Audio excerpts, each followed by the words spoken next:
Hola, bienvenidos a la presentación de la ponencia Aprender del futuro para mejorar el presente. Los Juegos del Hambre, ¿real o no real? Es innegable que en las últimas décadas se ha producido un desarrollo técnico y social sin precedentes. Sin embargo, también en las últimas décadas han proliferado las historias ambientadas en un futuro catastrófico o decadente. ¿A qué se debe esta aparente contradicción? Una de las posibles explicaciones es el descontento frente a los esperados logros del progreso. Los avances técnicos no han traído la felicidad que parecían prometer. Por medio de las distopías se enfatizan las carencias y peligros de ese decepcionante progreso. Algunas distopías se convierten en proféticas con el paso del tiempo, otras no, pero todas aportan una visión futura basada en el presente, por lo que pueden servir de análisis social y de advertencia. En esta presentación nos centraremos en la primera parte de la trilogía Los Juegos del Hambre de Suzanne Collins y estableceremos diversos paralelismos entre el mundo distópico presentado por ella en sus novelas y la sociedad actual. El primer libro de la trilogía de Los Juegos del Hambre se publicó en 2008. El segundo, titulado En llamas, salió a la venta en 2009. Sin Sajo, la novela que cierra la saga, salió a la luz en 2010. Estos libros han sido adaptados al cine en 4 películas, ya que la tercera parte de la saga se desdobló en 2 capítulos. Las películas se estrenaron entre 2012 y 2015. La historia de los Juegos del Hambre está ambientada en un futuro indeterminado en el país de Panem, construido sobre lo que tiempo atrás fue conocido como Norteamérica.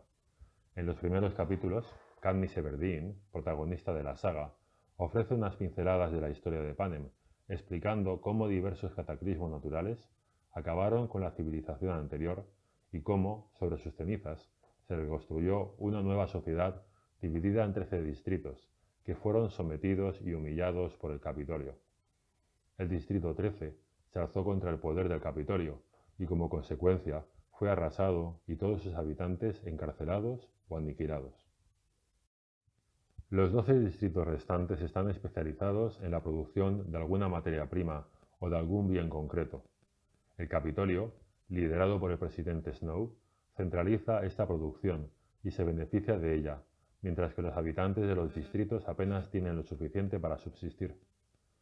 Como recordatorio de su poder y de las consecuencias de la rebelión, el Capitolio organiza cada año los Juegos del Hambre, una competición a vida o muerte que enfrenta a una selección de jóvenes de cada distrito, de edades comprendidas entre 12 y 18 años. Estos jóvenes son elegidos como tributos durante la cosecha, la ceremonia en la que se elige por sorteo a un chico y una chica de cada distrito. Tras un breve periodo de adiestramiento, los participantes son abandonados en la arena, un lugar en paradero desconocido, en el que tienen que luchar hasta que solo quede uno con vida. Como premio por su victoria, el tributo ganador vive en una casa lujosa y recibe rentas vitalicias, y además su distrito de origen recibe raciones extra de comida durante el siguiente año. La organización de Panem puede definirse como un feudalismo global, en el que los distritos son productores que trabajan para el Capitolio. Los distritos no pueden disfrutar de sus recursos, sino que han de enviar su producción al Capitolio mientras ellos viven en la pobreza. Esta situación evoca la desigualdad existente en nuestra sociedad, en la que numerosos países del tercer mundo actúan como productores de bienes y riquezas que no disfrutarán ellos mismos, sino que están destinados a los países del primer mundo. A continuación realizaremos un contraste entre los distritos y el Capitolio. Los distritos están regidos por una economía de supervivencia, en la que sus habitantes han de buscar recursos adicionales para sobrevivir, ya sea por medio del contrabando o a través de la caza, la pesca o la agricultura, que han de realizar de manera furtiva. Como consecuencia de esta situación precaria, los habitantes de los distritos no dan nada por supuesto, no trabajan a largo plazo, sino que cada día han de lograr su sustento. Por esta razón, estas personas valoran hasta lo más pequeño. Tal y como cuenta Katniss Everdeen, en el Distrito 12, cazar un ciervo es un festín, ya que podrán comer carne durante varios días, algo poco habitual. Y algo tan simple como tener una cabra puede entenderse como una fuente de riqueza, ya que ese animal proporcionará leche con la que además se puede hacer queso. Debido a la escasez de recursos, en los distritos no se descarta nada. El ejemplo más emblemático de esta actitud es Lady, la cabra moribunda a la que Prim, la hermana pequeña de Katniss, prodigó sus cuidados hasta salvarle la vida, y que actualmente, en la historia, les proporciona un alimento extra del que disfruta la familia. Tal y como se muestra en la historia de Katniss, en los distritos, un pan puede ser la diferencia entre la vida y la muerte. Comparándolo con nuestro mundo real, podemos ver cómo en los países pobres, junto con las situaciones dramáticas causadas por la carencia de los bienes necesarios, encontramos ejemplos admirables de solidaridad. Las relaciones personales ocupan un lugar primordial. El cuidado de la familia, las amistades y la hospitalidad son puntos centrales de algunas de esas culturas, pobres en recursos, pero ricas en humanidad. Con la finalidad de conseguir medios para la subsistencia propia de sus familias, los jóvenes de los distritos pueden acceder a las teselas, con las que obtienen grano y aceite para un año para una persona. Conseguir una tesela implica que se introducirá una papeleta extra en la urna con el nombre del chico o de la chica, por lo que hay más posibilidades de que le seleccionen para los Juegos del Hambre. Cada joven puede solicitar una tesela por cada uno de los miembros de su familia. Según Gale, un amigo y compañero de caza de Katniss, las teselas son un instrumento del Capitolio para sembrar el rencor y la desunión en los distritos, ya que los pobres odian a los ricos, porque ellos se arriesgan más. Algo semejante ocurre en nuestro mundo, en el que los habitantes de algunos países en vías de desarrollo realizan trabajos más peligrosos y arriesgan su salud o incluso su vida para obtener los recursos demandados en el primer mundo. En Panem, cada año, los habitantes están obligados a asistir a la cosecha y a ver los Juegos del Hambre, y han de simular que disfrutan. De este modo, el Capitolio les recuerda con su crueldad que están sometidos a su poder y que no pueden hacer nada para evitarlo. A continuación, realizaremos un breve análisis del Capitolio según lo muestra Susan Collins. Los habitantes del Capitolio viven en la opulencia y están acostumbrados al despilfarro. Comen a diario manjares excesivos, con los que se podría mantener una familia entera en los distritos durante un año. A diferencia de los habitantes de los distritos, los del Capitolio no necesitan trabajar ni tienen que preocuparse por el bienestar de sus familias. Como consecuencia, en vez de pasar todo el día luchando por sobrevivir, gastan su abundante tiempo libre decorando sus cuerpos. Aunque no todos los habitantes del Capitolio son malvados, el exceso de lujo y la frivolidad en la que pasan sus días adormece sus conciencias y los desconecta de la realidad. En nuestro mundo encontramos un claro reflejo de esta actitud, los denominados problemas del primer mundo, que nos avergüenzan cuando los contrastamos con los verdaderos problemas. En una sociedad materialista como la nuestra, es necesario preguntarse qué es lo realmente necesario, ya que podemos dar por supuesto que hemos de tener acceso a lo que en otros lugares son lujos inalcanzables. Algunos de los ejemplos ofrecidos por Susan Collins en su libro son Effie Trinket, delegada del Capitolio en el Distrito 12. Effie se muestra siempre alegre y habla de los juegos como si fueran algo bueno, olvidando que cada año mueren 23 jóvenes en esos juegos. El único interés de Effie es promocionarse y alcanzar un puesto de mayor relevancia.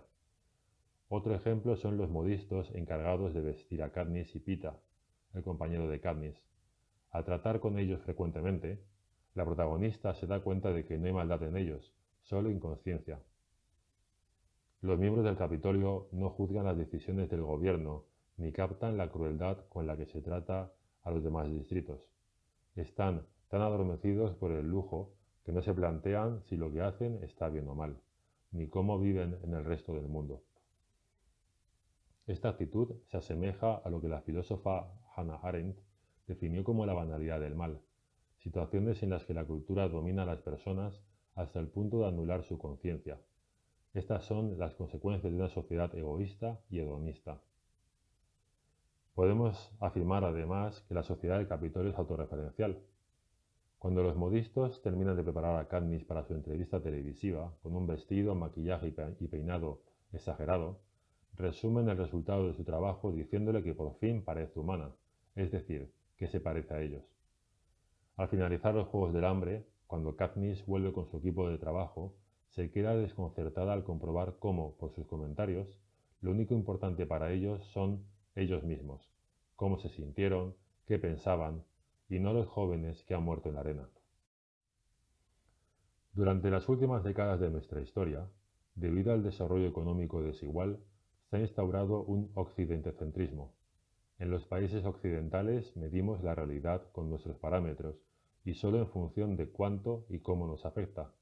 Los problemas solo importan si llegan a Occidente. De hecho, actuamos como si la vida humana tuviera distinto valor dependiendo del país de origen. Podríamos preguntarnos, ¿cuánto vale una vida de un país del tercer mundo comparada con una vida de un país del primer mundo? Nos centraremos ahora en el desarrollo de los juegos. Desde el momento en el que son escogidos, los tributos se convierten en celebridades. Viajan hasta el Capitolio en un tren de lujo. Pueden comer todo tipo de manjares. Les dan ropa ostentosa y la gente los aclama al llegar al Capitolio. Durante su preparación, los tributos gozan de los mayores lujos, ya que la gente quiere ver a personas bien vestidas y alimentadas, no andrajosos. Algunos de los participantes en los juegos son tributos profesionales, es decir, jóvenes que se han preparado a lo largo del año para presentarse como voluntarios y participar en los Juegos del Hambre con la esperanza de ganar y conseguir el premio, para ellos y para sus distritos. En nuestro mundo mediatizado se está sustituyendo el valor de la excelencia profesional por el afán de convertirse en celebridades. En los distintos medios de comunicación y redes sociales se crean ídolos temporales, se exalta a personas que se convierten en objetos de entretenimiento y que luego son sustituidas por otros. En este contexto, se podría afirmar que no faltan personas que se venden al espectáculo para triunfar, renuncian a su intimidad y a sus principios para agradar al público. Para sobrevivir en la arena, los tributos necesitan captar la atención y ganarse el favor de unos patrocinadores que les proporcionen armas, medicinas o alimentos durante los juegos. Con esta finalidad, el equipo de cada tributo le ayuda a mejorar su imagen, tanto en el aspecto físico, con los vestidos, peinados y maquillaje, como en la percepción social, dándoles consejos para sus apariciones en público. Desde hace unos años, con el desarrollo de las redes sociales, se ha instaurado la sociedad de la imagen. Los habitantes de esta nueva sociedad se están convirtiendo en esclavos del like. Se fomentan los prejuicios basados en el aspecto físico. Se fomenta, en definitiva, la superficialidad. Los Juegos del Hambre son retransmitidos en directo en todo Panem, pero es en el Capitolio donde el público los sigue con verdadera fruición, debido a su gusto por el morbo. La retransmisión de los juegos pone de manifiesto un sentimentalismo paradójico en los habitantes del Capitolio. Por una parte, el público muestra su sensibilidad al emocionarse con la relación romántica entre Katniss y Peeta. Sin embargo, esos mismos espectadores no dudan en apostar por los tributos y en aplaudir sus muertes ofrecidas en directo. Al ser seleccionados durante la cosecha, los jóvenes son conscientes de que tendrán que matarse entre ellos y luchar por su supervivencia. Para alcanzar la victoria y salvar su vida, es necesario que mueran todos los demás, de manera que desde el principio se crea una relación de odio entre personas que no se conocen. Los paralelismos con nuestra sociedad son evidentes. Se está fomentando el exhibicionismo emocional por medio de programas cargados de sentimentalismo. En programas del estilo de los reality shows, algunas personas buscan en otros la emoción que falta en sus vidas. Se potencia el morbo, el cotilleo, el exhibicionismo emocional, en definitiva, la cosificación y la banalización de las personas. De este modo, se está creando una sociedad sentimental que es manipulada por la prensa. Un caso acapara la opinión del público cuando ocurren cientos casos iguales o peores que son silenciados. Además, estamos en una sociedad competitiva en la que en ocasiones se ha de lograr el bien personal perjudicando a otros. Para someter a la población en los distritos, los gobernantes los tratan con violencia, instaurando un sistema marcado por el miedo y las humillaciones. Además, como ya se comentó anteriormente, el Capitolio impone normas que despiertan la desconfianza entre los habitantes de un mismo distrito, y de esta manera, al sembrar la desunión entre el pueblo, se les debilita y es más fácil mantenerlos bajo su poder. El Capitolio tiene el dominio de la opinión pública, y utiliza los medios de comunicación para fortalecer su poder y manipular a la población. Los medios, controlados totalmente por el gobierno, silencian lo que no les interesa y muestran lo que les beneficia. Los medios de comunicación también cumplen una función de adormecer las conciencias de la población de Panem, ofreciendo entretenimiento y espectáculo constantes. De ahí el nombre del país, Panem et Circenses, pan y circo. Para manipular a la población, el Capitolio, con la ayuda de los medios, utiliza diversas estrategias. Los dirigentes se sirven de historias emotivas para jugar con los sentimientos de la población. También tergiversan el uso de algunas palabras para conferir a sus acciones una apariencia de moralidad. Por ejemplo, denominan a sus edificios el edificio de la justicia, a los guardias pacificadores, etc. La autoridad se esfuerza en inculcar en la población la ilusión de vivir en libertad y de ser felices. Para ejercer su autoritarismo, el Capitolio vigila a todo el mundo y castiga a los disidentes. Todos los edificios cuentan con cámaras de televisión, pero no para la seguridad de sus inquilinos, sino para su control. A los fugitivos o rebeldes se les corta la lengua. Estos disidentes castigados reciben el nombre de avocs, para indicar su mudez, y solo se puede hablar con ellos para darles órdenes. Para evitar la represión del Capitolio, por su insubordinación durante la fase final de los Juegos, Katniss se ve obligada a simular las razones que la movieron a actuar como lo hizo. Aún así, queda marcada de por vida como una rebelde potencial. En la sociedad contemporánea, podemos encontrar un reflejo de algunos de los temas y de las situaciones ofrecidas en los Juegos del Hambre. A continuación, enumeraremos los ejemplos más significativos. Desde hace años vivimos en una situación marcada por la crispación política. Hay un interés evidente en dividir a la sociedad y potenciar los enfrentamientos ideológicos para evitar que la sociedad trabaje unida. En muchos medios de comunicación no se prima la búsqueda de la verdad, sino el interés económico e ideológico. Es frecuente encontrar una actitud adormecida en muchos sectores de la sociedad. El exceso de ocio tecnológico anula el pensamiento crítico. Algunos programas televisivos proponen como referentes a personas cuyo único logro es exponer su intimidad. De este modo no se potencia la cultura del esfuerzo, sino que se exalta la mediocridad. Cuando los gobernantes quieren incorporar algún aspecto ideológico a la legislación, preparan el terreno mostrando casos extremos y creando historias sentimentales que lo justifiquen. También en nuestra sociedad se tergiversa el sentido de las palabras. Se habla de democracia, tolerancia, libertad, respeto, valores, en contextos en los que se adultera su significado original. Se repite continuamente la existencia de la libertad, para crear esa ilusión, mientras que en realidad se ejerce un control como nunca se había ejercido a través de las redes sociales. Las opiniones que difieren de la cultura dominante son silenciadas y estigmatizadas. Los ciudadanos se ven obligados a encajar en un patrón ideológico si no quieren recibir linchamientos mediáticos. Es posible que ante un panorama tan desolador como el que se muestra en los Juegos del Hambre, surjan varios interrogantes. ¿Podríamos llegar a una situación así? ¿Cuáles son los límites de la maldad y corrupción humanas? C.S. Lewis responde a la extrañeza ante la decadencia social diciendo que hemos quitado el órgano y nos sorprendemos de que no se cumpla la función. En palabras de C.S. Lewis, con una especie de terrible simplicidad, extirpamos el órgano y exigimos la función. Hacemos hombres sin corazón y esperamos de ellos virtud e iniciativa. Nos reímos del honor y nos ensañamos de ver traidores entre nosotros. Castramos y exigimos a los castrados que sean fecundos. Podemos entender los Juegos del Hambre como un toque de atención. Suzanne Collins nos ofrece su propuesta para evitar el declive de nuestra sociedad. Por medio de una conversación entre Peeta y Katniss antes de los Juegos, Suzanne Collins nos anima a recuperar el control de nuestras vidas y a ser fieles a nuestros principios, para mostrar que los gobernantes no nos poseen. En esta conversación, Peeta afirma que quiere morir siendo él mismo, no quiere que le cambien, ni que le conviertan en una especie de monstruo porque él no es así. Al hablar así, Peeta consigue que Katniss se plantee la cuestión que ella no había querido abordar: cómo mantener su identidad y su esencia. Peeta además afirma que desearía poder encontrar una forma de demostrar al Capitolio que no le pertenece, que es algo más que una pieza de sus juegos. En la parte final de la primera novela, se muestra cómo Pita y Katniss son capaces de rebelarse contra el Capitolio y mantenerse libres siendo fieles a su identidad. Para finalizar, podríamos resumir las enseñanzas de esta novela diciendo que hemos de invertir tiempo y esfuerzo en lo que nos hace humanos, en los valores como la solidaridad, el respeto, la compasión, la lealtad, etc.